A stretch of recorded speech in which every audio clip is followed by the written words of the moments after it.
match is now officially a Judy Bagwell on a forklift match. Let's go!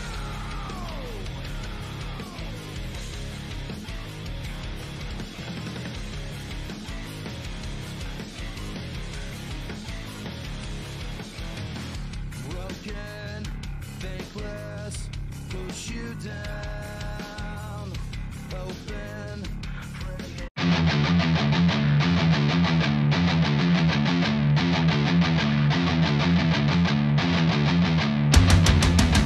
And welcome to Monday Night Madness episode 2. It is myself, Ethan James, here with the one, the only, holy shit, it's Trevor Davis. And you can find him at DJT Rev on all of the socials. Trevor, it's been a while since we've been back here. Yeah, it has been. Yeah, no, it's definitely been, it's been a minute. It's fantastic, though, because it's been a minute since we've done this, it's allowed us to be able to watch not one, but 2, and in your case, 3 episodes of WCW, or as the Hulkster says, WCW, brother. Where the big boys play. The big boys, fucking what a tagline that is. So yes, this episode of Monday Night Madness is brought to you by On a Forklift. You can find this episode on both On a Forklift Wrestling Podcast and over at World Championship Wreckage. Trevor, Monday Nitro, episode 2. Episode 1, we were at the Mall of America in Minneapolis, Minnesota. We're slightly outside of there. Episode 2 comes from Hotline, Miami, Florida. And it brought us what promised to be the hottest main event in the history of Monday Nitro, which kind of makes sense because it's only the second episode. Correct. This also took place on what happened to be 6 years after this, which is crazy to think that it was only 6 years after this, and it's been 22 years since then. September 11th, 1995 is when Nitro episode 2 took place. It was Hulk Hogan versus Lex Luger in the main event. But before we get to that, there's a very special debut that happened in this match happened in this show, and I didn't remember this happening. Which one are you talking about? Are you talking about Alex Wright versus Sabu? Specifically Sabu, debuting from ECW, the Suicidal, and boy, did they not let you forget that he was suicidal, homicidal, genocidal maniac, Sabu, hailing from awkwardly Bombay, India, which we know is probably the only time he's ever been billed from there, and I swear was just Bobby Heenan going off the cuff. The commentary, I swear, the Mongo McMichael, Eric Bischoff, and Bobby Heenan was at the early episodes of Nitro was like the best idea ever. It was. It's so stressful too because it's a chaotic shit show on commentary, but it just works, right? Like it captures that that early to mid 90s essence of like what you could say on television. But you're still, now you watch back and you go, why would you say that? No, I can't. I don't even have anything written down to quote half the things they said, but it was just like the jaw dropping, the eyes bulging out of your head, and you're just like, did he really just say that? There's so many things that get said in this. I literally, a note I have for this episode was 90s commentary is wild, just in all caps, because that's the only thing that you can say about it. So anyway, this match that begins the show, it's Sabu versus Alex Wright, a debuting Sabu. I got to say something, though. We know Sabu's career. Alex Wright, on the other hand, we watched him in WCW, and now not a well-known fact, but he owns Westside Extreme. I believe it's called Westside Extreme Wrestling. Anyway, WXW out of Germany, and they host the 16 karat gold tournament every year, which is a 16-man tournament, and I believe it ends in a fatal 4-way every year. However, Alex Wright was too damn good for WCW. He would, if you plucked this Alex Wright out of 1995 and you dropped him into 2023 wrestling, he'd be so fucking good. He was, and this was before his whole dancing phase. Yeah. Like, this is Das Wunderkind, or Das Wunderkind. I believe that's how it said. That's the Alex Wright that we were getting in this. I really loved it. Couple of weird things about this match. One, they say, hey, and you're going to see a lot more of Sabu. I don't ever remember seeing Sabu wrestle again in a WCW ring. I think it was a one-time thing. I guess we're going to find out. I did not look that up. I'm going to be honest with you guys. And then this match, second episode of Nitro, ends in a strange finish. Sabu wins the match, inevitably, or wins the match. But then Nick Patrick decides to reverse the decision after Sabu puts Alex Wright through a table. And then turns into a DQ. Yeah, he just reversed the decision. We haven't seen a referee in a while. And there's almost a microcosm of this episode that reminds me of what AEW is going through right now, where they're just trying to throw shit at the wall and see if it sticks. And I really hope that we've kind of hit that weird. It's funny that it's been 3 years with AEW now, but I'm hoping we're hitting like September, October 1995 with AEW right now, and we're going to see the NWO-ish AEW. Not saying they should do that. Please don't do that. That's a horrible idea. No. Anyway. Oh, actually, to go back to the commentary real quick. Eric kept saying that they're hot. You heard hot like every 5 seconds. They're hot in the ring. Like, I have something else to talk about commentary here. It's the other thing on commentary is, so really quickly, moving out of that match, Mean Gene, Ric Flair. That's a very common theme that happens along Nitro. Almost every episode of Nitro, they put a microphone in front of Ric Flair, whether it's at the beginning, middle, or end, and he says the exact same thing. The enforcer, he didn't do his job. He broke the trust of the party, and I'll see him Sunday at Fall Brawl. Woo! And he does that shit, right? Talking about Arn Anderson. It is. But then, immediately coming out of this, WCW did something that AEW does now. Talking mad shit about the competition. Little did we know that at this time, WCW was actually going to take off like a rocket ship and end up surpassing said competition. But immediately, spoilers versus HBK, and I believe it was Diesel for the title on Raw. That was a taped episode. Bischoff's just spoiling shit on air. It's 95. The Monday Night Wars have not even really started yet. But they were the ones that just start the fire. It's like, we're just going to do this. Right. And what better way to start those wars than put Sting, the epitome of WCW, against VK Wall Street? Trevor, what does the VK stand for? Vincent Kennedy. Wall Street. Yes. Not only did WCW take the shot at them with the VK Wall Street, and a very forgettable thing, because I believe he just becomes Mr. Wall Street after this. The VK gets dropped from it. But this is very in line with the TNA run of the VKM, the Voodoo Kin Mafia. Every single thing is a shot at Vince. And well, myself and you, I know we're not the hugest Vince supporters in the world. It just kind of proves what kind of grasp he had on the wrestling world at that time and how irritated people were with this whole thing. By the way, Sting wins this match. You're just like, and by the way, Sting's got the coolest fucking tights in the world. He's in green. He wins the match. And I honestly, in my opinion, the rest of this episode was very forgettable. Other than the ring, like the ring being all lit up underneath and stuff like that. That was cool compared to now where it's like the competition. Well, actually, we're just going to say WWE has all the screens and stuff around the ring.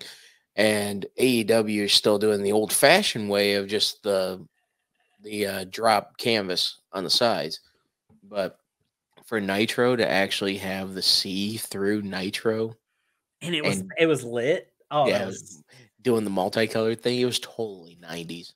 it was lit, Trev. It was lit, litter than I am right now. Anyway, It was litter than being the biggest hit on TV since the old lady said, "Where's the beef?" wow. Yep. What a commentary line that came out of. Was that Bobby or Mongo? Because that was Mongo, wasn't it? That was Mongo. That's a fucking Mongoism. Of course it is.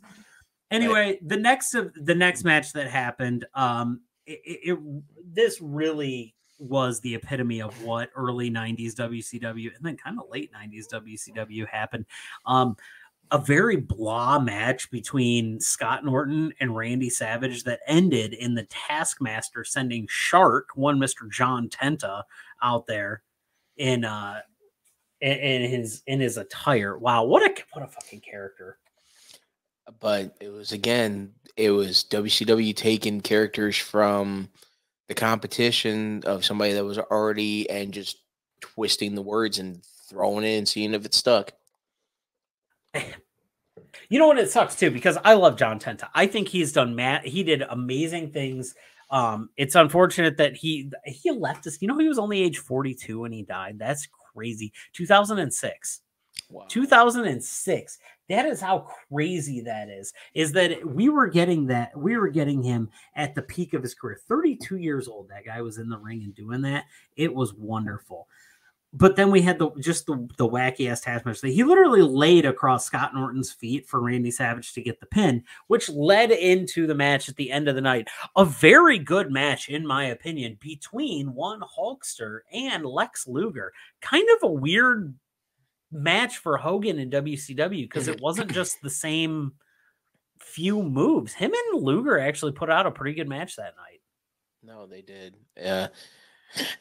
Let me ask you this. What did you think of the entrance themes from back in the 90s? It was just like hit or miss. And I mean, when it hit, it really hit. And when it missed, country mile. I think I keep going back to like my favorite WCW theme was always the Steiner Brothers. Understandably so. It's either that for me, it's either that or it's the Wolfpack. Oh, well, the Wolfpack, yeah, but I mean, even though Hulk Hogan's, his theme before NWO was great. It got stuck in your head though. Yeah, I didn't resonate with a lot of it. I thought WWF still always had the clutch on the entrance themes, and maybe it's because later years it's been beaten into my head. Like that their entrance themes were better because they're the one that survived. But I always did. I mean, that other than the DDP Nirvana knockoff song, because that was dope. Like Jimmy Hart knew what he was fucking doing. We'll talk about that in a later episode when we get into Diamond Dallas Page being involved in WCW. Couple of notes that I had from this. Hogan never got balder. Like, did you notice that? Like, he was just from like 1995, he was bald, and then he's just never gotten balder. No, he always had the curtain. Yeah, he had the curtain. Like, that's the only way to describe it. It's like a shower curtain of golden hair. It's weird. And God bless Sting, because man, he held WCW together. They're in this promo battle at the end, and it's him and it's Savage. And as much as I love Savage on the mic, Sting is out there just absolutely masterclassing Savage. And Savage just has to look at him and go, well, and I respect that. And it's like, then shut the fuck up. It's over. Luger's on the team. Then they're like, why didn't Taskmaster attack you, brother? And every single one of them just said brother. That was like the catchphrase of it. Why didn't he attack you? And he goes, it doesn't matter why he didn't attack him. Like, this is the whole thing. What I think is absolutely batshit crazy is between episode 2 and 3, if you did not buy the pay-per-view and you turned on episode 3, you were just sitting there going, what in the actual happened? Oh yeah, that was that was great back then because not like now where okay, just making sure my computer didn't just go No, haywire. you're good. It's not like now where you have the Peacock network and you can catch up with, as we're going to refer to, the competition. Or if you're That show that they're doing over there on the Queen's Court. Now they're a couple of years ahead of us, but you can go catch Bree, Mike Duplessis, everybody that does that show. They're also going to be here on World Championship Wreckage with the Queen's Court. It's a review of Raw. It's the first time Bree has watched Raw. Please go check that show out. Anyway, enough about the competition. Back to WCW. But you did not know what the match results were. Unless you ordered that pay-per-view, you didn't know jack and shit. And Jack left town. Yeah. You didn't know anything. So you turn on this episode.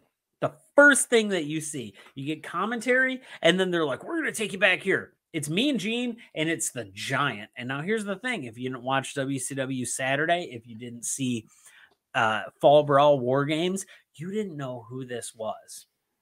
There's this massive hulking man, and he talks in his promos like this, and he's doing his thing. And you're like, okay, what is this?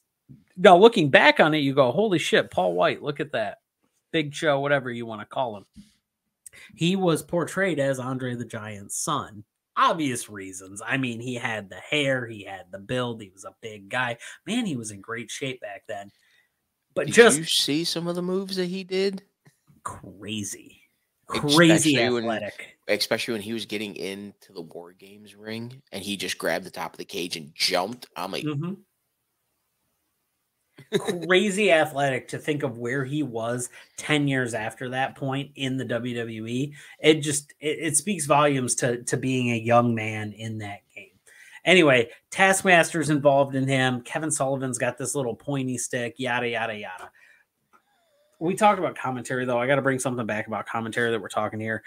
Eric Bischoff literally looks like an old Vince McMahon right there because he had the turtleneck with the blazer combo. And I'm like, you spent so much time ripping on this dude, yet you're wearing his attire. That's just... There's a lot of guys that WCW wouldn't have existed without and continued and had success without. Eric Bischoff's one of them. But man, some of his fashion choices, that leather jacket, that haircut, not great. At least Gene just wore a tuxedo through the whole thing. Right. The only thing I missed that Nitro set. I did the walkthrough with the break. I don't even know how to describe it. Anyway, that whole thing, the lights coming down, it looks so good. Or even where the commentary team sat, they were away from the crowd.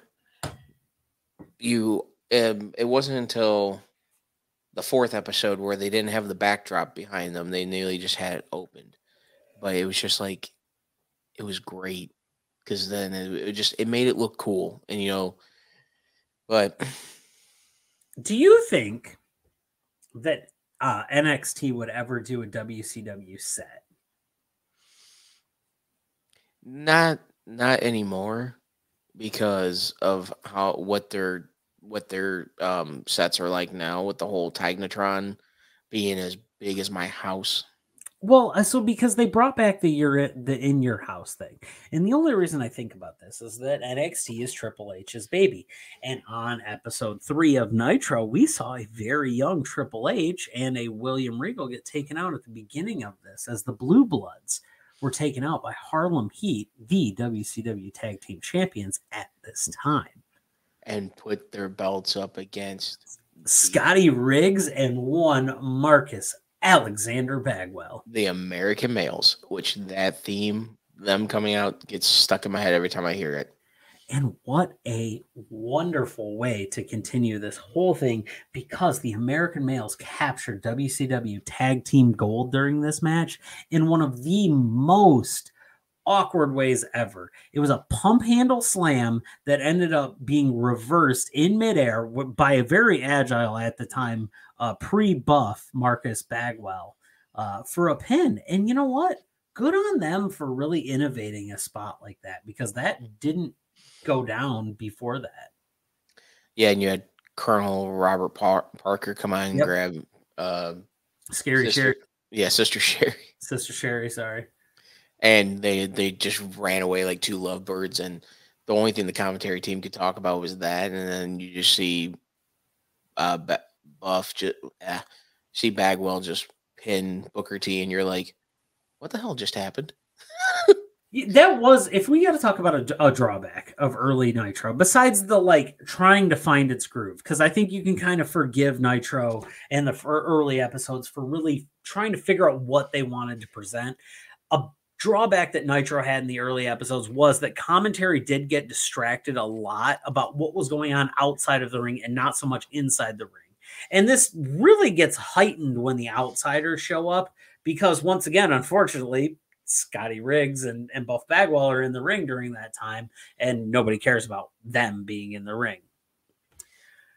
Regardless of that, American Males, they are your new WCW Tag Team Champions. Next match we have is almost something that feels like it was pulled out of 1988. Not the match.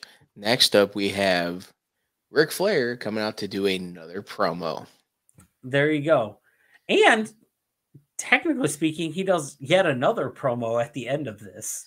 He does. In the ring. He's out in his ring gear calling out Flying Brian for interrupting his match against Arn Anderson at Fall Brawl. Blah, blah, blah, blah, blah.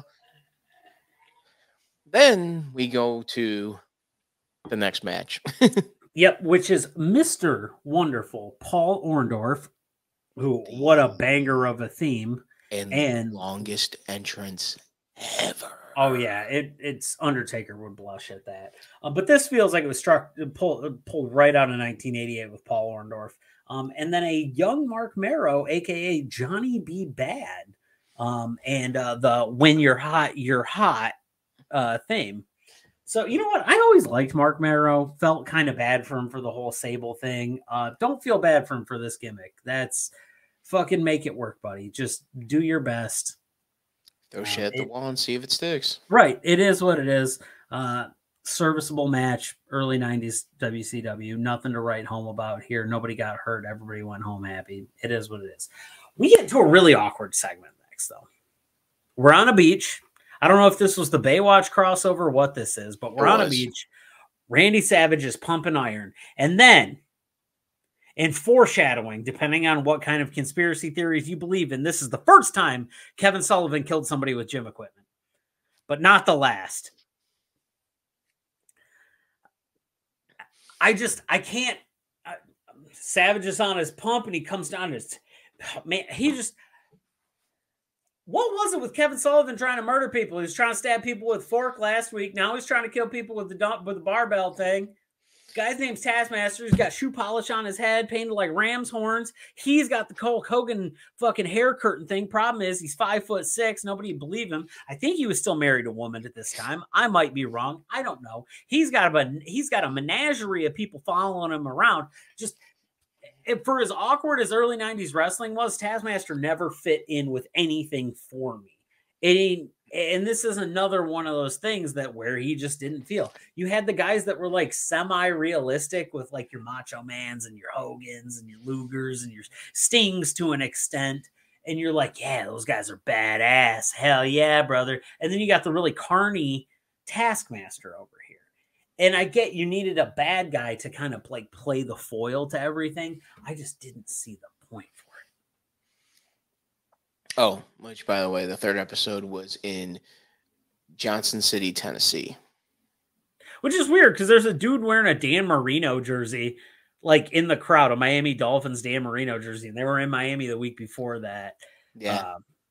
And it's like, how the hell did you go all the way from Miami to Tennessee? I mean, hey, you went from Minnesota, Miami to Tennessee. It is. What's that? I've been everywhere, man. It was Johnny Cash or whoever it is. Oh, I've been everywhere, man. I better stop because we don't need a copyright strike. Yeah, there already. We go. We're under 15 seconds on it. We're good on it. But then, as a child, one of the coolest things happened to end this pay-per-view. And I'm not talking about the Ric Flair. No. As a kid, what did you love more than anything, Trevor? Was it monster trucks? Oh God, yes, monster trucks. Because Sunday at Fall Brawl War Games pay-per-view, the Giant decided to run over Hulkster's Black Beauty, which is like a 94 Softail Harley. But anyway, monster trucks, motorcycles. Like, if you were a kid, this is the shit you were drawn to. I didn't give a shit about the gobbledygook or whatever the fuck was going on over in the competition. I wanted to see somebody run over shit with monster trucks.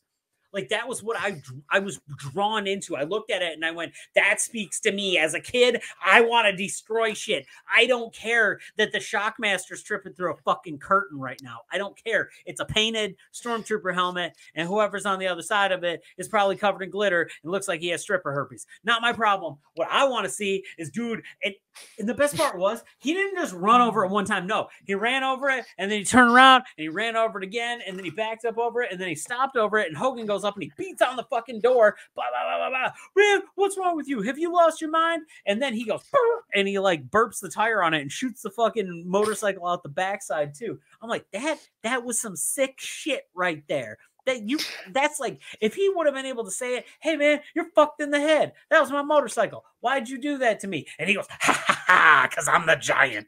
And it's like that was the entire thing of it, is that he was supposed to be like Andre's kid getting revenge on Hogan for Andre.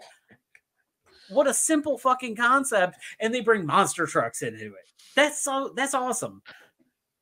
90s WCW thinking. I love it. I love it. And that's because that's what got me into wrestling. Like, episodes like this, episode 3 of Nitro was one of those things that, like, grabbed you and pulled you in, and you're like, well, I gotta see what happens next week, because we can't just leave it. When it gets to the point of when we get to the Nitro episode before Halloween Havoc, there might be a filler where we just do the Halloween Havoc right in between. Oh, yeah, no, look, trust me, everybody, because this is Monday Night Madness, and technically speaking, we do like to kind of stick to certain things. There are certain pay-per-views we're going to cover. There's a Great American Bash I'd like to cover. There's a Starrcade I'd like to cover. Like, but I mean, most of the Halloween Havocs are going to end up getting covered because it's brought to you by JVC Tower of Power and Reese's Peanut Butter Cups, baby. Oh, it's also the only time that Detroit actually gets remembered for a fucking WCW pay-per-view. Mm-hmm. Oh my god! Even though they did World War III at the Palace too, right? And I was at both of those. Now look at that. But, Trev, you've seen the next episode. Do you want to give the fans a spoiler of what is to come? A little teaser, a little appetite wetter. I will tell you, it's in the episode was in South Carolina. There was one match that I got to until we decided, hey, we're just doing episode 2 and 3, and I'm like, stop. Works. It was the debut of the one and only controversial pain in the ass that we all know today, Disco Inferno. Yeah, guys, hey, tune in next time, as you can see me attempt to not hang myself while I have to talk about Disco Inferno. Will Gray, this is for you, buddy. And you know what? For Monday Night Madness, I'm Ethan James. To my right, I'm T-Rev, the one that's going to start shit. And as always, we love you, Judy.